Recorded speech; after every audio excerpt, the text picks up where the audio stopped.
ये किताब इकिगाई उस जापानीज कॉन्सेप्ट को बताती है जो जीवन का उद्देश्य और आनंद ढूंढने की एक कला है और आपके इकिगाई को खोजने में आपकी मदद करती है। किताब इकिगाई लेखक हेक्टर गार्सिया और फ्रांसिस मिरालेस द्वारा लिखी गई है, जो पेंगुइन रैंडम हाउस के द्वारा प्रकाशित की गई है। आप एक खुशहाल और संतुष्ट जीवन जीने के लिए परेशान हैं? क्या आप हमेशा सोचते रहते हैं कि आप अपनी लाइफ के असली उद्देश्य को जी रहे हैं, या क्या आप एक ऐसी जॉब कर रहे हैं जो आपका पैशन नहीं है? अगर आप इन सभी सवालों का जवाब ढूंढ रहे हैं तो आप बिल्कुल सही जगह पर हैं, क्योंकि इकिगाई बुक के माध्यम से हम इन सभी सवालों को सॉल्व करने वाले हैं। इकिगाई नाम की ये किताब जापानीज सीक्रेट कॉन्सेप्ट है जो कि आपको लंबी उम्र और लाइफ में खुश रहने के बारे में बताती है। ये किताब हमें बताती है कि हम किस तरह से जापानीज कॉन्सेप्ट को फॉलो करके अपनी लाइफ को लंबा और हेल्दी बना सकते हैं। ये एक फैक्ट है कि जापान के ओकिनावा आइलैंड पर रहने वाले लोग सबसे लंबी और खुशहाल जिंदगी बिताते हैं। वर्ल्ड हेल्थ ऑर्गेनाइजेशन के अकॉर्डिंग दुनिया की सबसे ज़्यादा लाइफ एक्सेप्टेंसी का रिकॉर्ड इन्हीं लोगों के नाम पर है। लेकिन इसका सीक्रेट क्या है? तो इसका सीक्रेट है इकिगाई, जो एक जापानीज सीक्रेट है। इसका मतलब है हमेशा बिजी रहने का आनंद। इकिगाई यानी कि आपके जीवन जीने का मकसद। इकिगाई एक जापानीज शब्द है जिसका मतलब होता है जिंदा रहने का रीजन, जिंदगी का पर्पस, आपके दुनिया में आने का पर्पस। जापानीज मानते हैं कि हर इंसान का कम से कम एक इकिगाई होता ही है, जो कि उन्हें खुद को समझने के बाद ही मिल पाता है। लोगों की पूरी जिंदगी उसे ढूंढने में निकल जाती है। आपको जानकर सरप्राइज होगा कि आपका भी एक इकिगाई तो है ही। सबसे पहले ये जानते हैं कि इकिगाई है क्या। इकिगाई के बारे में लेखक का मानना है कि ये कॉन्सेप्ट है जो आपकी बॉडी को मजबूत बनाता है ताकि हम लंबे समय तक जीवित रह सकें। एक बार जब आपको लगता है कि आपके पास जीने का कोई मकसद नहीं है, तो भले ही आपकी दूसरी आदतें कितनी भी अच्छी क्यों ना हो, आपकी लाइफ सीरियसली कम होती जाती है। रिसर्च में ये भी पता चला है कि लाइफ का एक हैक भी है। अगर लाइफ में एक गोल है तो ये आपकी बॉडी में उन जीन को डेवलप होने से रोकता है जो आपकी बॉडी में इन्फ्लेमेशन को बढ़ावा देते हैं। साथ ही साथ सेल को मरने की प्रक्रिया को भी स्लो करता है। इसके साथ साथ इस किताब के ऑथर ने हमें और भी रीजन बताए हैं, जैसे जीवन के लक्ष्य का पता चलता है। सबसे पहले अपनी लाइफ में एक क्लियर पर्पस ढूंढना होता है। ये एक बेहतर जॉब ढूंढना, घर खरीदना, एक स्पेशल स्किल सीखना या कोई एग्जाम क्लियर करना जितना छोटा भी हो सकता है। इससे हमें एक्टिव रहने में मदद मिलती है, क्योंकि हमारे गोल चाहे छोटे हों या बड़े, वो हमें आगे बढ़ने के लिए इंस्पायर करते रहते हैं, जिससे हमें एक्टिव और खुश रहने में मदद मिलती है। लेकिन कुछ भी करने के लिए सबसे पहले उसके बारे में जानना और पर्पस डिसाइड करना जरूरी होता है। लेखक अपनी कहानी बताते हुए कहते हैं कि जब मुझे अपने बड़े गोल के बारे में मालूम हो गया तो उससे जुड़े हर छोटे और बड़े काम में मुझे शांति और सुकून मिलने लगा। मेरी एक्टिविटी मुझे ये एहसास करवाती कि मेरी लाइफ अच्छी होने वाली है, जो कि आज सच है। इससे मेरे मन में भी शांति और सुकून है कि आज मैं एक उद्देश्यपूर्ण जीवन जी रहा हूँ। भले ही मुझे छोटी छोटी असफलताएं मिली हैं, लेकिन अपने गोल पर फोकस्ड रहने की मेरी आदत ने मेरी खुशी में महत्वपूर्ण रोल निभाया है और ये मेरी खुशी को इंस्पायर करता है। कई बार ऐसा होता है कि अपने भाग दौड़ भरी लाइफ में हम अक्सर उन जरूरी पलों को महसूस करना भूल जाते हैं जो हमें अच्छे लगे थे या जो करना जरूरी थे। लेकिन इस बारे में इकिगाई उन पलों के लिए हमें ग्रेटिट्यूड में रहने के बजाय इस बात पर ज्यादा ध्यान देने की सलाह देता है कि अगली बार से जैसे भी मौका मिले उन पलों को जीने पर ज्यादा ध्यान देना चाहिए।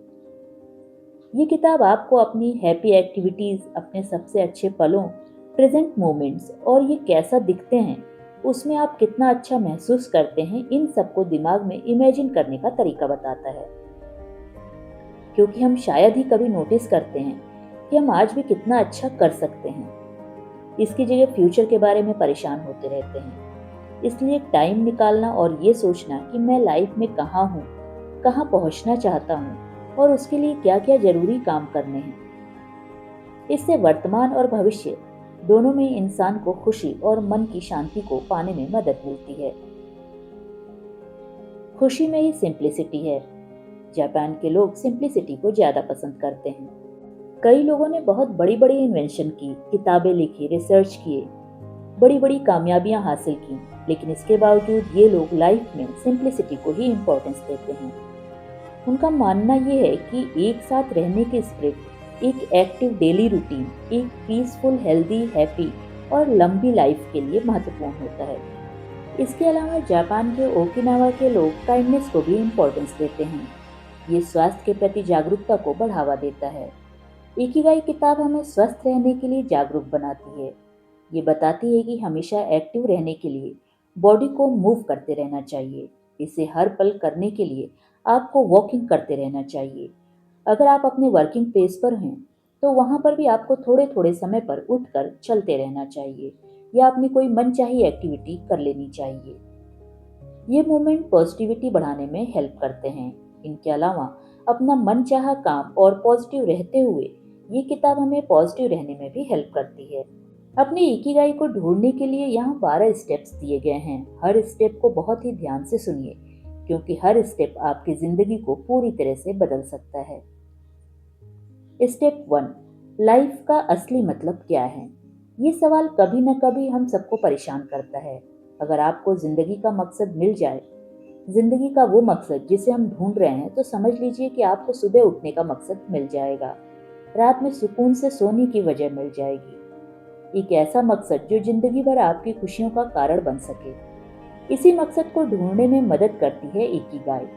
अपने इकिगाई को ढूंढने के लिए आपको अपने आप से कुछ सवाल पूछने चाहिए, जिनमें पहला सवाल है, प्यार क्या है?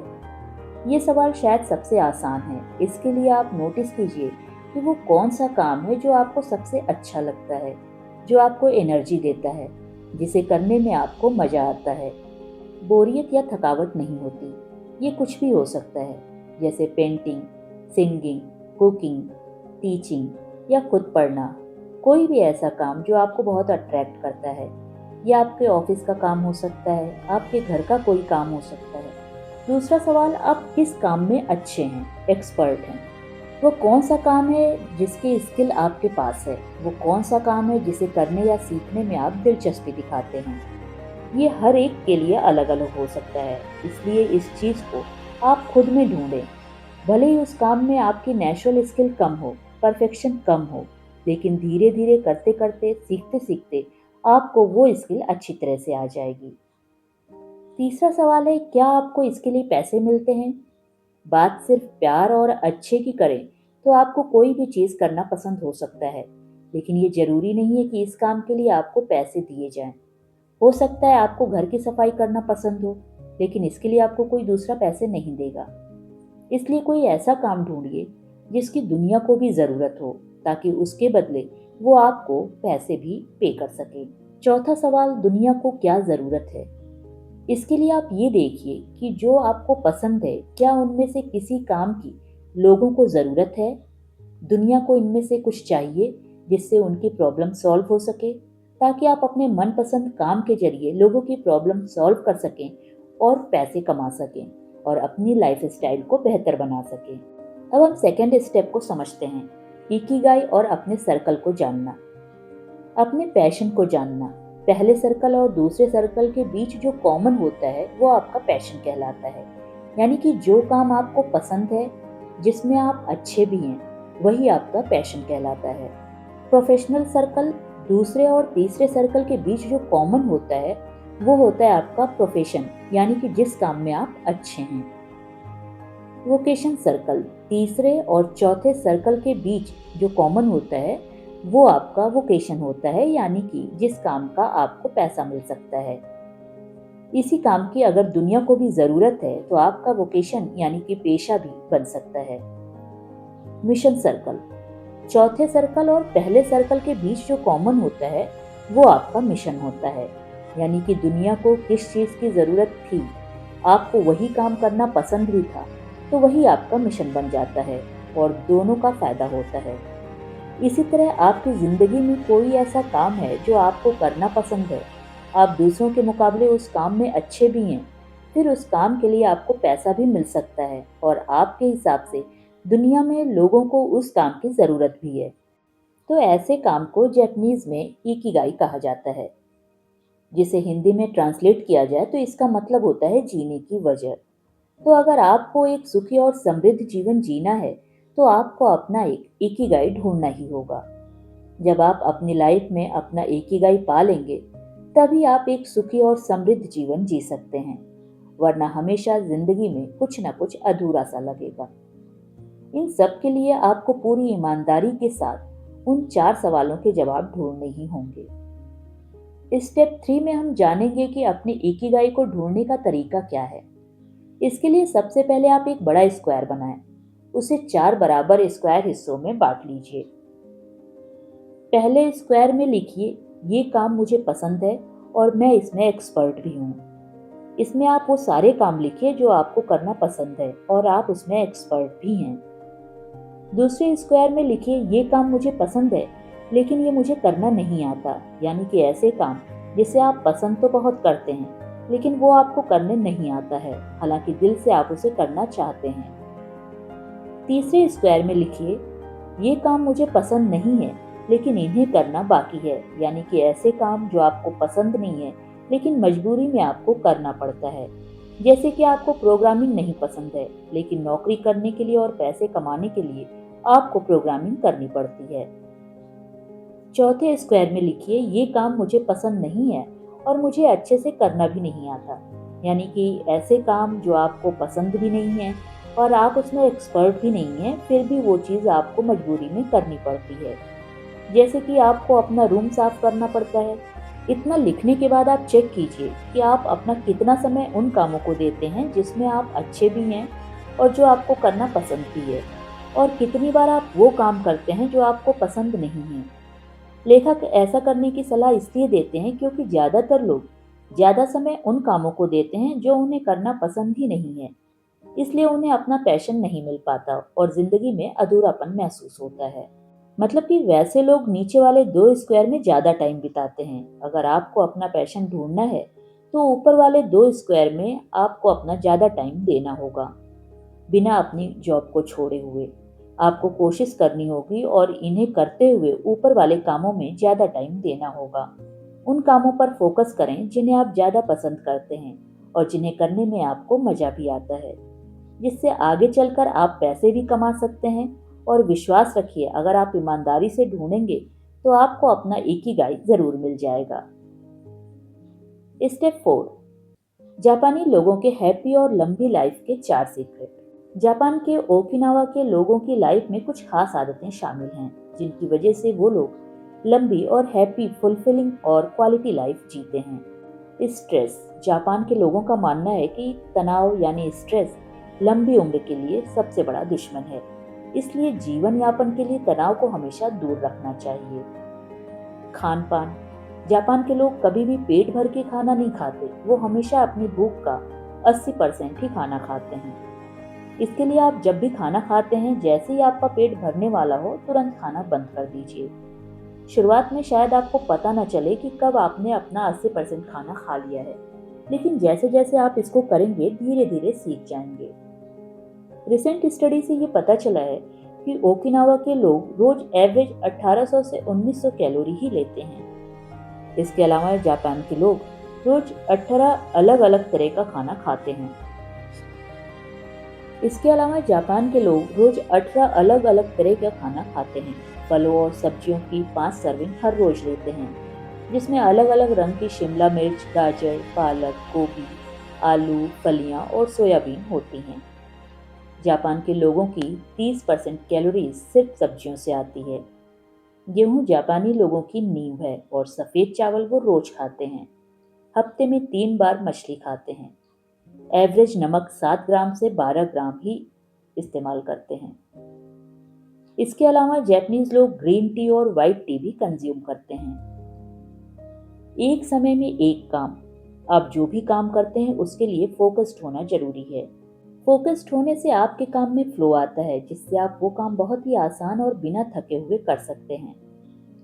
इसके लिए वो काम चुनें जिसको करने के लिए आपको रिसर्च करनी पड़े, उसको पार करने के लिए आपको मेहनत करनी पड़े, आपके दिमाग को हमेशा सोचना पड़े, ताकि आपका फोकस बना रहे। कई बार हमें ऐसा लगता है कि एक साथ एक से ज़्यादा काम करने से हम अपने टाइम को बचा लेते हैं और ज़्यादा काम कम समय में खत्म कर सकते हैं। लेकिन ऐसा करने के साइंटिफिक एविडेंस बिल्कुल अपोजिट हैं। रिसर्च से ये बात साबित हुई है कि जो लोग एक टाइम में एक से अधिक काम करते हैं, वो काम को लेट खत्म करते हैं। साथ ही उस काम को करते समय वो बिल्कुल भी प्रोडक्टिव नहीं रहते। इसलिए हमें एक टाइम में पूरे फोकस के साथ एक ही काम को करना चाहिए। स्टेप 5 में हम जानेंगे इकिगाई के रिटायरमेंट और हेल्थ लेसन्स के बारे में। जापानीज लैंग्वेज में रिटायरमेंट जैसा कोई शब्द नहीं है। जापान के लोग अपने काम में से कभी भी रिटायरमेंट नहीं लेते। वो पूरी जिंदगी कुछ ना कुछ काम करते रहते हैं। वहीं अगर हम दूसरी तरफ दूसरे देशों की बात करें तो लोगों को जल्दी से जल्दी रिटायरमेंट चाहिए। उनको कैसे भी करके अपने काम से छुटकारा चाहिए होता है। ऐसा इसलिए होता है क्योंकि वो अपने काम से प्यार नहीं करते। जब आप कोई भी ऐसा काम करते हैं जो जबरदस्ती या सिर्फ पैसों के लिए करते हैं तो उस काम में आप खुश नहीं रह पाते। जिस कंपनी के लिए आप काम करते हैं उसको भी आपसे ज़्यादा वैल्यू नहीं मिलती है। इसलिए खुशियों से भरा और लंबा जीवन जीने के लिए आपको अपने काम से प्यार करना ज़रूरी है। तब आप कभी रिटायरमेंट के बारे में नहीं सोचेंगे क्योंकि आपकी खुशी अब आपके काम में होगी, ना कि घर बैठकर बॉडी को जंग लगाने में। ज़्यादा देर बैठने से आप जल्दी बूढ़े हो जाएंगे। ज़्यादा देर बैठे रहने से शायद आपको फिजिकल कंफर्ट मिले, लेकिन इससे बॉडी सेल्स को नुकसान होगा। खाने का इम्बैलेंस, हाइपरटेंशन और यहाँ तक कि कैंसर जैसी बीमारियां भी हो सकती हैं। इससे बचने के लिए आपको अपनी डेली लाइफ में ये कुछ आदतें जोड़नी चाहिए। रोज कम से कम 21 मिनट पैदल चलें। लिफ्ट या एलिवेटर का इस्तेमाल बिल्कुल ना करें। सोशल एक्टिविटी में पार्टिसिपेट करें ताकि आप देर तक टीवी के सामने ना बैठे रहें। अपने जंक फूड और पैकेज्ड फूड को अच्छे खाने से एक्सचेंज कीजिए। अच्छी क्वालिटी की नींद लीजिए। 7 से 9 घंटे की नींद जरूर लीजिए। इससे ज़्यादा बिल्कुल मत सोइए। अपने बच्चों और अपने पालतू जानवरों के साथ ज़्यादा से ज़्यादा समय बिताइए। शुरुआत में आप टाइमर भी लगा सकते हैं ताकि आपको याद रहे कि चलने का वक्त हो गया है। आप गूगल से ऐप का भी इस्तेमाल कर सकते हैं जो रोज आपको चलने का टास्क देते हों। अगले स्टेप में हम काम पर ध्यान देने के बारे में जानेंगे। आप जो भी काम करते हैं उसको करते समय काम पर फोकस्ड होना बहुत ज़रूरी है। फोकस्ड होने से आपके काम में फ्लो आता है, जिससे आप वो काम बहुत ही आसानी से और बिना थके कर सकते हैं। काम में फोकस और फ्लो लाने के लिए आपको बताई गई बातों को फॉलो करना चाहिए। मुश्किल काम लीजिए, जैसा कि बुक में बताया गया है। ऐसा काम चुनिए जिसमें रिसर्च करना पड़े। उसको करने के लिए आपको मेहनत करनी पड़े। आपके दिमाग को हमेशा सोचना पड़े ताकि आपका फोकस बना रहे। ध्यान रहे कि कोई ऐसा काम मत चुनिए जो आपकी एबिलिटी से बाहर हो और उसको करना आपके लिए इतना ज़्यादा मुश्किल हो जाए कि कुछ दिनों के बाद ही आप उस काम को करना बंद कर दें। और काम इतना आसान भी मत चुनिए जिसको करना बहुत आसान हो और उसको करते समय आप बोर होने लगे, फिर उस काम को करना बंद ही कर दें। Clear objective. किसी भी काम को शुरू करने से पहले इस काम के लिए आपके पास क्लियर ऑब्जेक्टिव होना चाहिए कि आपको क्या करना है, कब करना है, किस लिए करना है, कैसे करना है। ये सब बातें आपको पहले से पता होनी चाहिए। काम खत्म करने के लिए एक डेडलाइन होनी चाहिए ताकि आप काम समय पर खत्म कर सकें। उसे आगे के लिए न टालें। सिर्फ और सिर्फ एक काम एक समय में, जैसा कि हमने पहले भी जाना। स्टेप 7 में इकिगाई के जरिए हम कामयाबी के 10 नियमों को जानेंगे। अपने आप को अच्छे दोस्तों से घेरें। स्लो फेस पर लाइफ को जिएं। खाना खाते वक्त अपना पेट पूरी तरह से ना भरें। अपनी बॉडी को शेप में लाएं। अपने वर्तमान में रहें। हमेशा मुस्कुराएं। एक्टिव रहिए, रिटायर मत होइए। नेचर के साथ जुड़िए। आभारी रहना सीखिए। अपने इकिगाई को ढूंढिए और उसको फॉलो कीजिए। स्टेप 8 में हम ओकिनावा के बुजुर्गों की सलाह के बारे में जानेंगे। बुजुर्गों के पास अपने सालों के एक्सपीरियंस से दुनिया के साथ शेयर करने के लिए काफी सारा ज्ञान होता है। हम में से जो यंग हैं वो कभी कभी ऐसा दिखावा कर सकते हैं कि उनको तो सब कुछ पता है, लेकिन हमारी जो सीनियर जनरेशन है उनसे हमें लाइफ के बारे में वो जरूरी बातें सीखनी चाहिए जिन्हें वो हमसे ज़्यादा और अच्छे से जानते और समझते हैं। इसके साथ साथ जो आपके पास है उसके साथ अपनी लाइफ एंजॉय करने पर फोकस कीजिए, बजाय इसके कि क्या गलत हो रहा है या क्या आपके पास नहीं है। ऐसा करने का एक शानदार तरीका ये भी है कि आप अपने आसपास के सभी लोगों, यहाँ तक कि अजनबियों से भी जुड़ें। इसके बारे में ओकिनावा के पुराने टाइम के लोग आपके मिलने वाले सभी लोगों से मुस्कुराकर और खुले दिल से बात करने की सलाह देते हैं। इससे डेवलप होने वाले फ्रेंडशिप एटीट्यूड से आपको जीवन भर कई लोगों के साथ दोस्ती बनाने और डेवलप करने में मदद मिलेगी। ओकिनावा के बुजुर्ग लोग इस तरह के प्यार भरे रिश्ते बनाने और उन रिश्तों को बनाए रखने की सलाह देते हैं। स्टेप 9, हेल्दी रहने का एक रूल, दिन भर चलते रहना है, चाहे कभी भी। ओकिनावा के लोग सलाह देते हैं कि आप दिन भर जितना हो सके चलते रहिए। ऐसा नहीं है कि आप भारी भरकम 1 घंटे रोज सुबह दौड़िए या मॉर्निंग वॉक पर जाइए या इवनिंग वॉक कीजिए। बस आप जितना हो सके अपना काम चलते फिरते करते रहिए।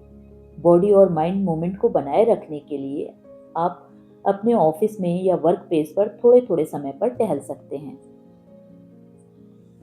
स्टेप 10, जापानीज लोगों की लंबी लाइफ का सीक्रेट। जापानीज बड़े बुजुर्ग लंबा जीवन जीने के लिए कुछ सलाह देते हैं। लंबी लाइफ का सीक्रेट चिंता नहीं करना है और अपने दिल को जमा बनाए रखने के लिए उसे बूढ़ा नहीं होने देना है। अपने चेहरे पर एक अच्छी मुस्कान के साथ अपने दिल को लोगों के सामने खोलिए। अगर आप मुस्कुराते हैं और अपना दिल खोलते हैं तो आपके आसपास वाले आपको देखना चाहेंगे। आपको देखकर उन्हें खुशी महसूस होगी। चिंता से बचने का सबसे अच्छा तरीका है बाहर निकलना और लोगों से मिलना जुलना। जापान के बड़े बुजुर्ग अक्सर ये काम करते हैं। यही कारण है कि वो लोग लंबे समय तक जिंदा रह पाते हैं। सीधे शब्दों में कहें तो उनके अकॉर्डिंग लंबी लाइफ जीने के लिए आपको चिंता करने के बजाय खुश रहने की जरूरत है, किसी को भी परेशानी में डाले बगैर। दूसरों के साथ टाइम बिताना और मौज मस्ती करना ही मायने रखता है। अच्छी आदतें अपनाएं। लंबे जीवन के लिए अच्छी आदतें सबसे ज्यादा मायने रखती हैं। आज के टाइम में सुबह सोकर लेट से उठना सबसे बड़ी बुरी आदत बनी हुई है। देर से उठने की वजह से आपका शरीर फुर्तीला नहीं रह पाता, जिसकी वजह से आप पूरे दिन आलसी रहते हैं।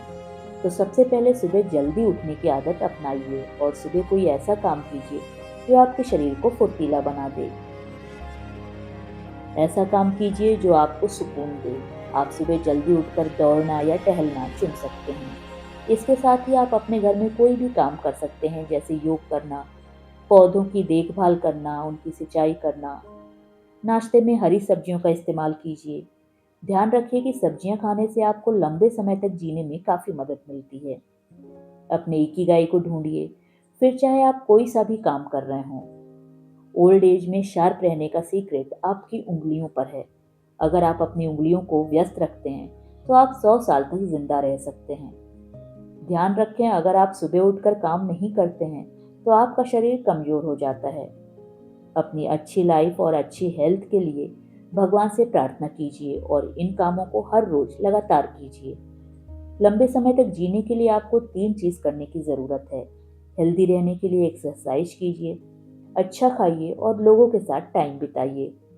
हर दिन अपनी दोस्ती पर ध्यान दीजिए। अपने दोस्तों से मिलते रहना आपके जीवन में एक और साल जोड़ता रहता है, क्योंकि दोस्त ही वो इंसान होते हैं जो आपको खुश और स्पेशल महसूस करवाते हैं। और दोस्तों के साथ रहना जीवन में सबसे ज़्यादा सुखदायक होता है। हर दिन उन लोगों के साथ बात करना जिसे आप प्यार करते हैं लंबी लाइफ का सीक्रेट है। तो इसके इम्पोर्टेंस को समझिए और अपने दोस्तों के साथ समय जरूर बिताइए। अपने पड़ोसियों के साथ बात करना, चाय पीना, मौज मस्ती करना, ये सब अच्छी चीज़ें हैं। अपने दोस्तों के साथ नई जगह पर जाइए, इससे आपको ज़्यादा खुशी मिलेगी। एक लंबी लाइफ के लिए अपने कामों को धीरे धीरे और आराम से करने पर ध्यान दीजिए। अगर आप जल्दी में नहीं हैं तो आप ज़्यादा टाइम तक जिंदा रह सकते हैं। जापान के काफ़ी सारे बड़े बुजुर्ग लंबी टाइम तक जीवन यापन के लिए ये सीक्रेट शेयर करते हैं। वो सुबह जल्दी उठकर अपनी एक्सरसाइज करते हैं और अच्छा नाश्ता करते हैं। जब वो इन सब से थक जाते हैं तो अपने दोस्तों से मिलने निकल जाते हैं। हर दिन कई अलग अलग चीज़ करना आपकी लाइफ को बढ़ाता है।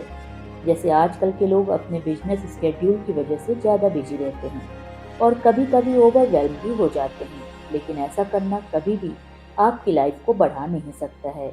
इसलिए ओवरवेल्म होने पर एक टाइम पर एक ही काम पर फोकस कीजिए। ध्यान रखिए कि लंबी लाइफ का सीक्रेट जल्दी सोना और जल्दी उठना और उठकर टहलने जाना है। अगर आप शांति से रहते हैं और छोटी छोटी चीज़ों को एंजॉय करते हैं, अपने दोस्तों के साथ मिलते जुलते रहते हैं, तो आपको ज़्यादा जीने से कोई नहीं रोक सकता। आशावादी बनिए। हर दिन खुद से कहिए आज का दिन हेल्थ और एनर्जी से भरपूर होगा। इसे पूरी तरह से जिए। आप कितना भी कमजोर महसूस कर रहे हो, खुद से कहिए मुझे अभी बहुत कुछ करना है, और ये कहते हुए बहुत जोर से हंसिए। हंसी सबसे जरूरी चीज है, इसलिए आप जहां भी जाते हैं वहां हंसिए।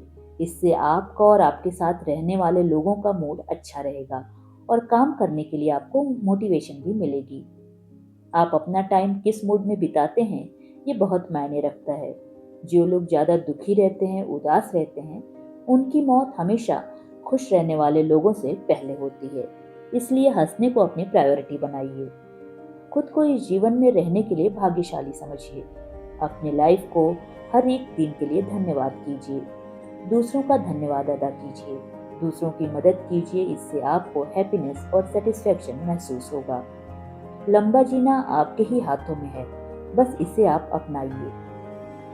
अब हम लोगोथेरेपी से इकिगाई के बारे में बात करेंगे। लोगों के खुश ना रहने का सबसे बड़ा कारण उनकी लाइफ में इकिगाई का ना होना है। लाइफ में कोई पर्पस ना रहने से लाइफ मीनिंगफुल नहीं लगती और ये आपकी उदासी की वजह बन जाती है, जिससे ज्यादा टाइम तक खुश रहना इम्पॉसिबल हो जाता है। यहाँ तक कि कई लोग तो उम्मीद छोड़ देते हैं और सुसाइड करने की भी कोशिश करते हैं, जो बहुत बड़ी प्रॉब्लम है। इस प्रॉब्लम को दूर करने के लिए आप किताब में बताए गए लोगोथेरेपी का इस्तेमाल कर सकते हैं। लोगोथेरेपी पेशेंट को अपने न्यूरोसिस का सामना करने के लिए कॉन्शियस रूप से अपनी लाइफ के पर्पस को खोजने के लिए इंस्पायर करती है। अपनी डेस्टिनी को पूरा करने की उनकी खोज तब उन्हें आगे बढ़ाने के लिए इंस्पायर करती है। लोगोथेरेपी पास्ट के मेंटल ब्लॉक को तोड़ती है और रास्ते में आने वाली सभी रुकावटों पर काबू पाती है। लोगोथेरेपी की प्रक्रिया को 5 स्टेप में अच्छे से समझा जा सकता है। इंसान अंदर से खाली, चिंतित और निराशा महसूस करता है। थेरेपिस्ट उनको बताते हैं कि वो जो महसूस कर रहे हैं वो एक मीनिंगफुल लाइफ पाने की इच्छा है, जिससे मरीज को उस खास टाइम में अपनी लाइफ के पर्पस का पता चलता है। मरीज अपनी मर्जी से उस भाग्य को एक्सेप्ट और रिजेक्ट करने का फैसला करता है, जिससे उनकी पूरी लाइफ जुड़ी होती है। और जब मरीज को अपनी लाइफ के लिए नया पैशन मिल जाता है, तो उसका ये नया पैशन उन्हें रुकावटों और दुखों से दूर करने के लिए मदद करता है। अगर इंसान को ऐसा करने में मदद की ज़रूरत है, तो लोगोथेरेपी उसे विजुअलाइजेशन के जरिए उसकी मदद करती है। उसको अपनी लाइफ के पर्पस की खोज में, बाद में परेशानियों में काबू पाने में गाइडेंस की ज़रूरत होती है, ताकि वो अपने पर्पस की ओर बढ़ सके। लोगोथेरेपी के अकॉर्डिंग लाइफ में अपने पर्पस की खोज करने से इंसान को उस खाली जगह को भरने में हेल्प मिलती है। स्टेप 12 में हम इस बुक के सबसे जरूरी लेसन की बात करेंगे, किताब के लाइफ लेसन। एक बुद्धिमान इंसान को जिंदगी के सुकून को अवॉइड नहीं करना चाहिए, बल्कि इस बात के लिए हमेशा अवेयर रहना चाहिए कि उन पर डिपेंडेंसी उन्हें सेटिस्फेक्शन का गुलाम बना सकती है। इसलिए आपको दिल से खुश रहने की आदत बनानी चाहिए, बजाय उन सुखों के लिए तैयार रहने के जो कुछ टाइम में ही गायब हो जाएंगे। प्रेजेंट वह सब है जो अभी है, और ये वो पावरफुल चीज है जिसे हम कंट्रोल कर सकते हैं और जिसके जरिए अपने आज और आने वाली लाइफ को कंट्रोल कर सकते हैं। जिन चीजों से हम प्यार करते हैं वो पेड़ के पत्तों की तरह होते हैं, एक तेज हवा के झोंके से झड़ जाते हैं। हमारे पास जो कुछ भी है और जिसे हम प्यार करते हैं वो किसी न किसी बिंदु पर गायब हो जाएंगे। इसलिए हमें इसके बारे में नेगेटिव हुए बिना इसके साथ खुश रहने के लिए अवेयर रहना होगा। हमें आज में खुश रहना चाहिए, और इसे ध्यान में रखने से हमें नुकसान के टाइम ज़्यादा दर्द से बचने में मदद मिलती है। हमारे इकिगाई से जुड़ने के लिए कोई फिक्स प्लान नहीं है, इसलिए इसे ढूंढने के बारे में ज़्यादा चिंतित मत होइए। बस आप जिसे प्यार करते हैं उनमें व्यस्त रहिए, साथ ही उन लोगों से घिरे रहिए जो आपको चाहते हैं। हम अपनी लाइफ का मीनिंग नहीं बनाते, हम उसे अपने मनपसंद काम को करते हुए ढूंढते हैं। इसलिए पैशनेटली काम को करते रहिए। हम में से हर एक के पास जीवन जीने का एक यूनिक कारण है, उसे ढूंढिए और लाइफ के पर्पस को पूरा करने के लिए जिंदगी जिए। डेली की हेल्दी हैबिट्स। जापान के लोग खाना खाना तब बंद कर देते हैं जब उनको लगता है कि उनका पेट 80% तक भर जाता है। तनाव एक प्रूवन किलर है। जिंदगी में चैलेंज माइंड और बॉडी को एक्टिव रहने के लिए अच्छे हैं, पर हमें जरूरी चुनौतियों को सॉल्व करने पर ध्यान देना चाहिए। बाकी को अवॉइड करना चाहिए। आराम करें, थोड़ा धीमा शुरू करें और करते रहें। अच्छा खाएं और समय पर सो जाएं, सब कुछ ठीक है।